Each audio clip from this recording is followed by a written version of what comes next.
Madame, monsieur, bonsoir et bienvenue au 19h de ce 11 avril à la une de l'actualité. Ouverture du forum diplomatique d'Antalya avec la participation du ministre des Affaires étrangères, Ahmed Attaf, qui s'est entretenu avec nombre de ses homologues de pays frères, amis et partenaires, ainsi qu'avec les responsables d'organisations internationales.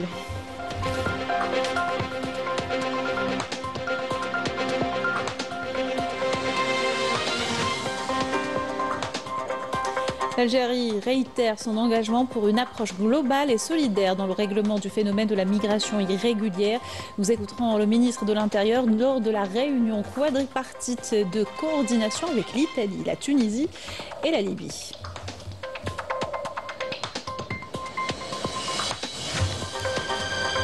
Les développements récents et accélérés au Mali constituent un indicateur de la situation préoccupante qui prévaut dans le pays et dans la région du Sahel.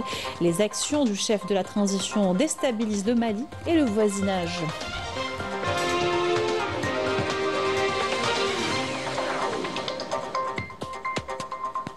Nous irons à Constantine dans ce journal où le premier salon national de la moto a vu le jour avec les dernières productions locales. La pièce de rechange pour ce segment en pleine extension est sujette à de la contrefaçon illustration à Béchage. Ouverture du Festival national du couscous à Alger, des professionnels et des amateurs des quatre coins du pays réunis pour élire le meilleur couscous dans 5 catégories, mettant en lumière ce patrimoine culinaire ancestral. Reportage dans notre édition.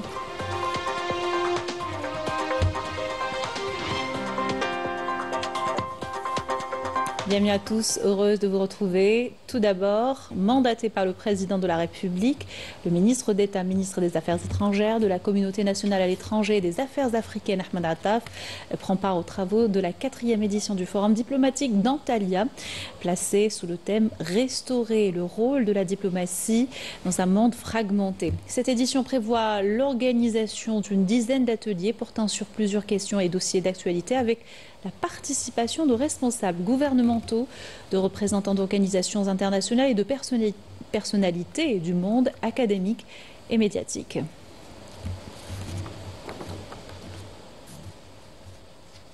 Et avant le début des travaux, Ahmed Attaf a eu des entretiens bilatéraux avec des homologues de pays frères, amis et partenaires, ainsi qu'avec les responsables d'organisations internationales. Le ministre s'est entretenu avec le ministre des Affaires étrangères et européennes de la République de Croatie, le ministre d'État, ministre des Affaires étrangères de la République du Tchad, le commissaire général de l'Office de secours et de travaux des Nations Unies pour les réfugiés de Palestine, le procureur général de la Cour pénale internationale et la représentante spéciale du secrétaire général des Nations Unies et chef de la délégation de mission d'appui des Nations Unies en Libye.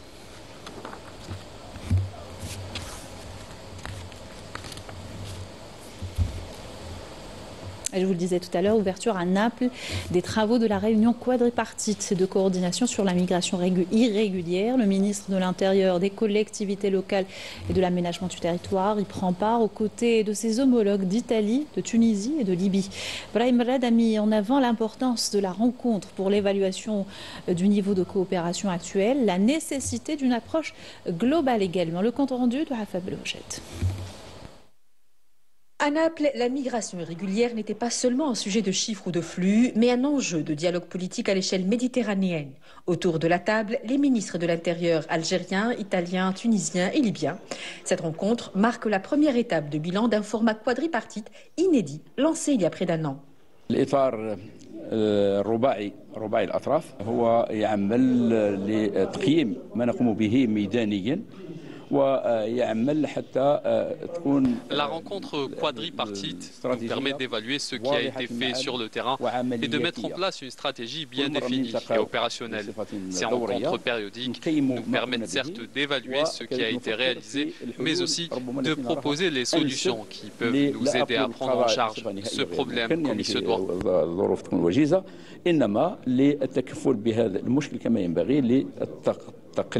من أهميته ومن تخلص من أهمية تاعو. Una valutazione di grande importanza, nel senso che Il s'agit d'une évaluation d'une grande portée dans la mesure où elle vient confirmer l'excellence de notre partenariat et la solidité de notre coopération. Je tiens à exprimer ma gratitude à Brahim, car dans ce format quadrilatéral que nous avons évoqué plus tôt et qui revêt une importance majeure, il incarne un rôle d'équilibre, de modération et de pragmatisme remarquable. Nous abordons ensemble des enjeux essentiels tels que la sécurité de nos pays respectifs et la question migratoire qui nous concerne conjointement. nei quali siamo accomunati perché siamo entrambi paesi di destinazione. Par la voix de son ministre de l'Intérieur, l'Algérie y a défendu une approche partagée du phénomène migratoire, appelant à dépasser les logiques d'urgence ou de simple contrôle des frontières. Plaidant pour un partage des responsabilités entre pays d'origine, de transit et de destination, Brahim Rad a mis en avant l'action de notre pays en lien avec l'OIM pour favoriser le retour volontaire dans la dignité, une approche partagée par son homologue tunisien. Le président tunisien, Kais Saied, a affirmé que la sécurité de l'Algérie et de la Tunisie sont étroitement liées. Nous sommes appelés à réfléchir avec une plus grande sérénité, une meilleure stratégie et avec une vision prospective pour bien prendre en charge ce thème. La coopération régionale a également été saluée, notamment les efforts conjoints menés avec la Tunisie et la Libye et les avancées concrètes dans l'échange d'expertise et la lutte contre les réseaux de traite.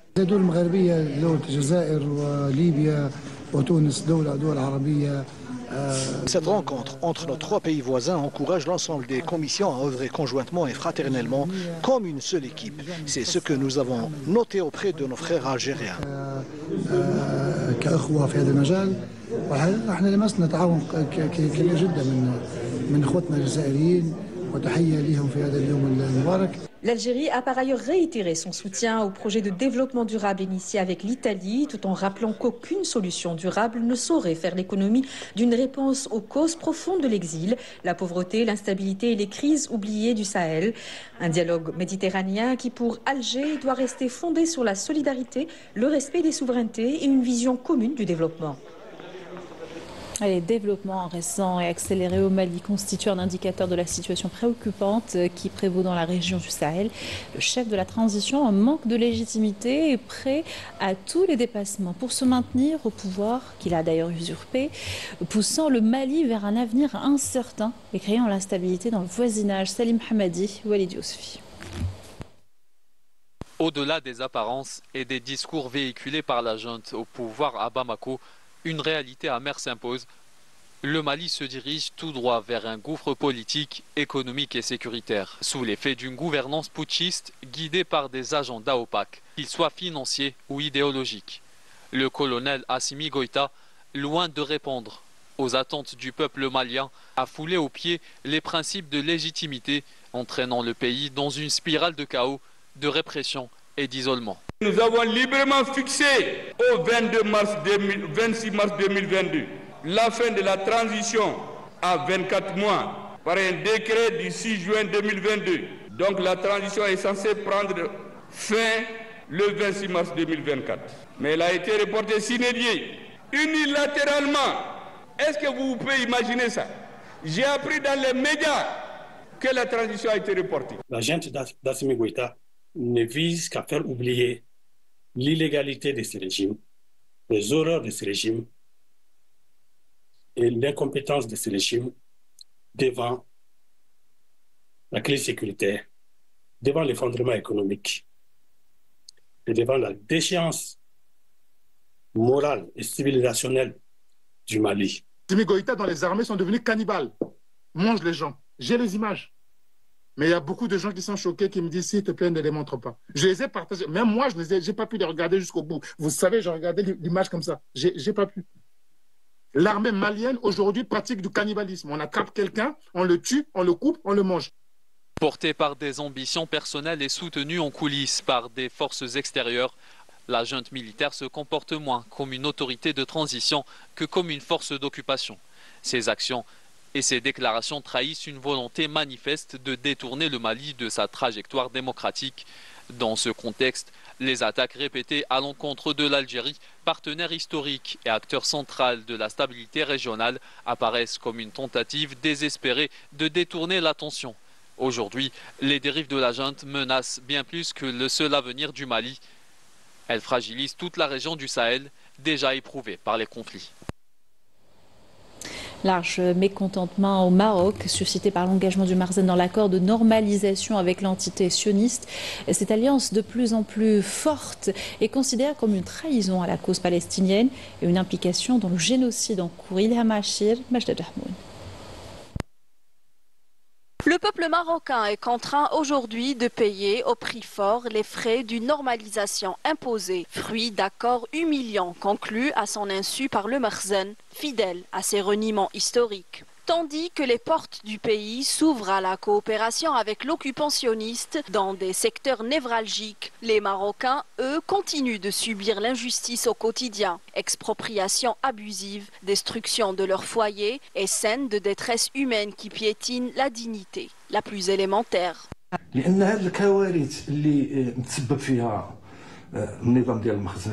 Les catastrophes provoquées actuellement par le régime du Marzen, en particulier la confiscation des biens du peuple et les opérations de déplacement forcé, ne font qu'accentuer le sentiment d'humiliation chez les Marocains, qui se rapprochent dangereusement d'une explosion sociale face à cette pression grandissante.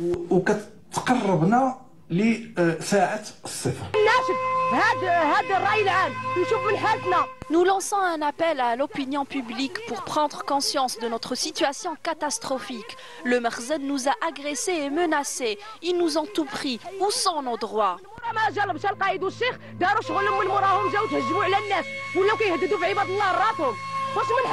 Pour couronner le tout, le régime du Marzen a ouvert ses portes aux navires chargés d'armes destinées à anéantir les Palestiniens en pleine offensive sanglante contre les civils. Alors que les consciences libres à travers le monde s'élèvent pour dénoncer l'agression, le Maroc, lui, poursuit son rapprochement avec l'entité sioniste sans aucune honte. Face à cette dérive, la campagne internationale de boycott et de désinvestissement présidée par le Maroc tire la sonnette d'alarme. Elle condamne l'accostage de ces cargos au port de Tanger et appelle la rue marocaine à se mobiliser pour faire pression sur le régime et faire tomber les accords de normalisation. Et cet écho retentissant rencontré en France par la marche pour la liberté en soutien aux prisonniers sahraouis.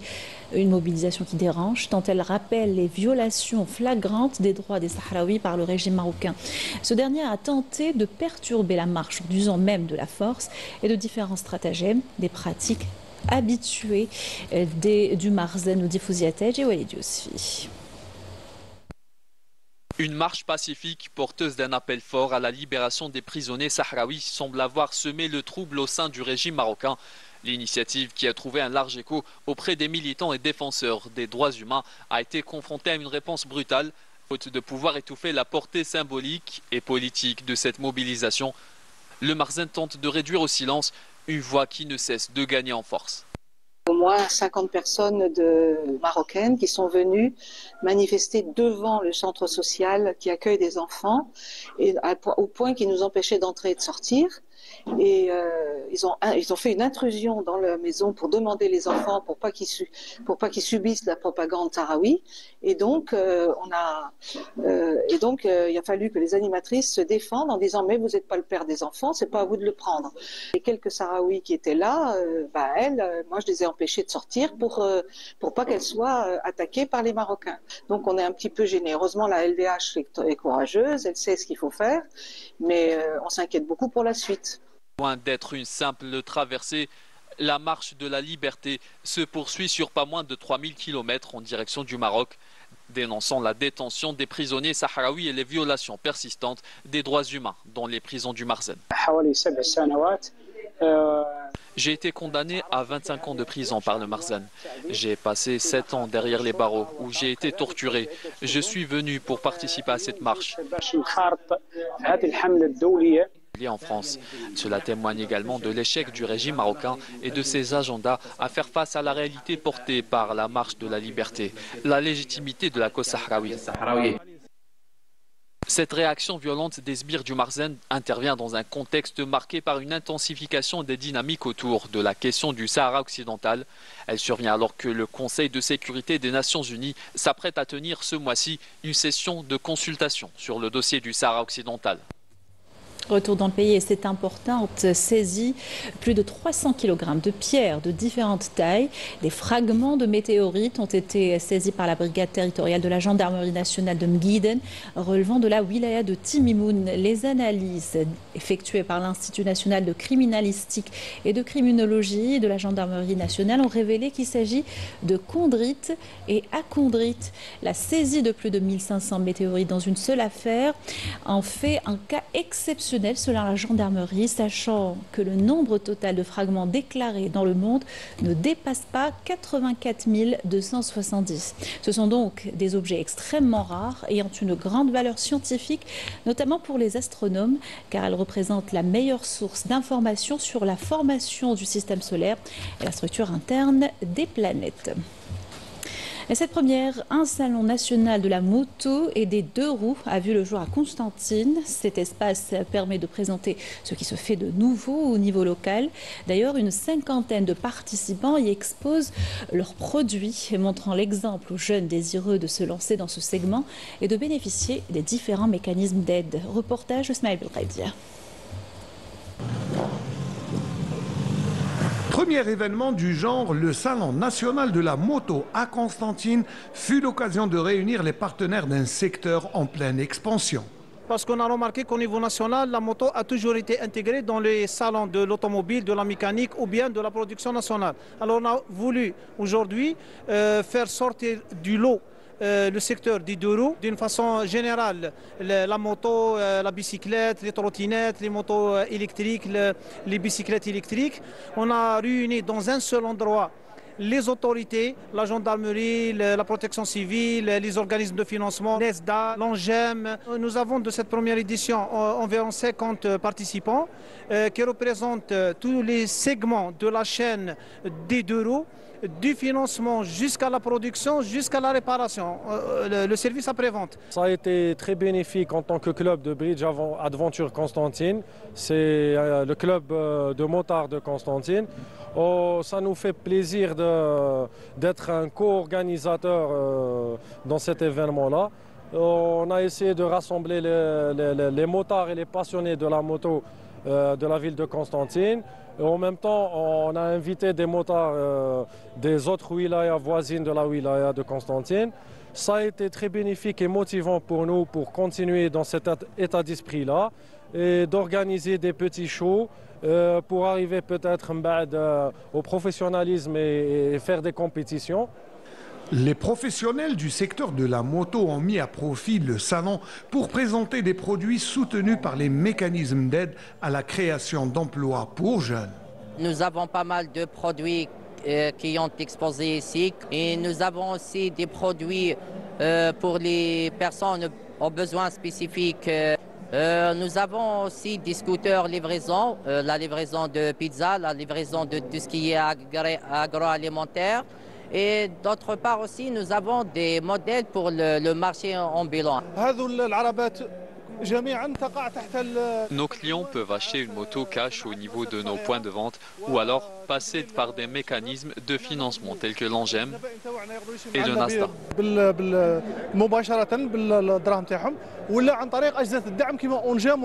Nous sommes une entreprise d'équipement auto et moto spécialisée dans les matières plastiques. Nous fournissons tout ce qui est carénage, pièces plastiques, masques moto. On a aussi les produits Tana, c'est les mallettes, les casques et différents produits.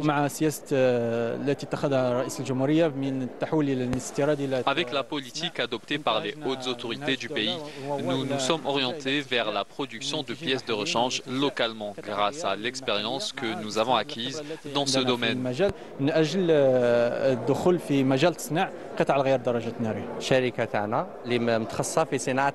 entreprise est spécialisée dans la production des batteries pour motocycles et des batteries fonctionnant à l'énergie solaire. Avec une qualité, même les distributeurs. Comme gage de réussite, l'exhibition spectaculaire des motos a créé une ambiance particulière pour cette première édition. Et une véritable culture des deux roues s'est installée ces dernières années en Algérie. Le nombre de bikers a augmenté sensiblement et la pièce de rechange également, avec un risque accru d'être confronté à de la contrefaçon. Des pièces moins chères, mais également moins fiables, qui peuvent conduire parfois à des drames. Reportage réalisé à Béchar par Jawida Bab Ahmed. Réparer ce qui a pu être causé comme dégâts n'est pas toujours joyeux pour les automobilistes. La contrefaçon de pièces détachées est un phénomène qui attire de plus en plus les consommateurs en quête d'économie, au détriment même de la qualité et de la sécurité. Quand la pièce est contrefaite, il y a un grand risque d'accident. Et si on compte les frais de réparation, ça revient plus cher que celle d'origine. Il faut qu'elle soit changée à chaque fois. Sa durée de vie est vraiment très courte. Les pièces contrefaites nous causent de graves accidents de la route. Contrairement aux pièces d'origine, qui sont sûrement plus chères, les contrefaçons ne répondent généralement pas aux normes de fabrication, en causant de graves dysfonctionnements du véhicule. La performance des pièces originales sont plus fiables que celles de contrefaites. Elle peut durer jusqu'à 4 ans. Pour moi, la contrefaçon est l'origine de 50% des accidents de la route. Je conseille les automobilistes d'acheter des pièces d'origine, surtout les plaquettes de frein et les pneus, et s'éloigner de ce qui est moins cher. Ça fait partie des mesures de leur sécurité.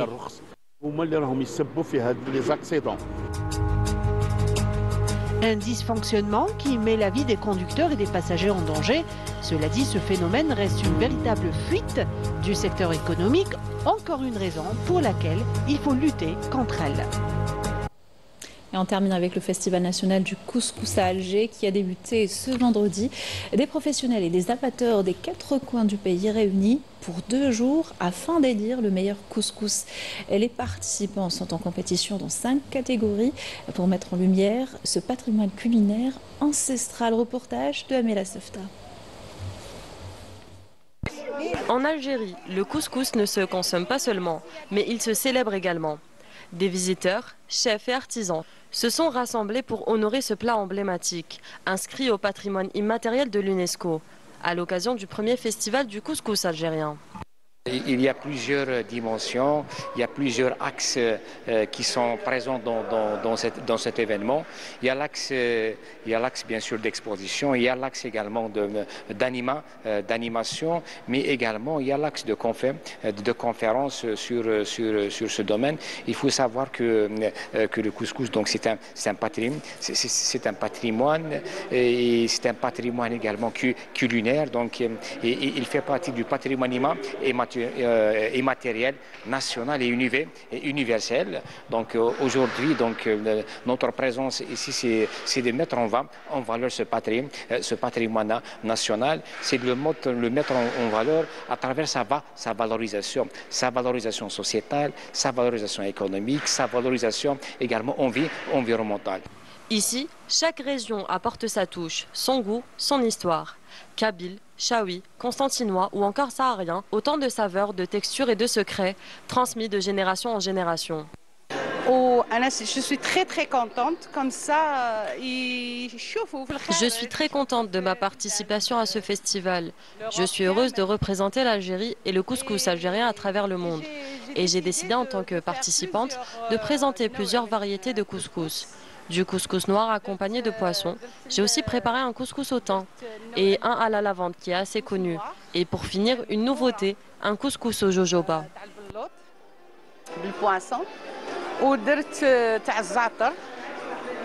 Le festival est aussi un espace de transmission et de partage entre démonstrations de roulage à la main et concours de la meilleure recette. Le couscous devient un prétexte pour rassembler, éduquer et faire vivre une mémoire culinaire. Donc c'est une première. On voulait bien sûr préserver le patrimoine algérien. Déjà, il est bien sûr le patrimoine de l'UNESCO. Et nous avons beaucoup de candidats qui représentent les 4 coins de l'Algérie. Donc, le sud et le nord. On a fait bien sûr la première tranche, la première étape, on a fait avec les ménagères. C'était magnifique. Où la Chia a bien sûr des candidats qui sont des hôtels, qui sont bien sûr des écoles de formation. Tout le monde participe bien sûr à ce projet, à cette première édition. Et en plus, le couscous c'est familial, c'est algérien.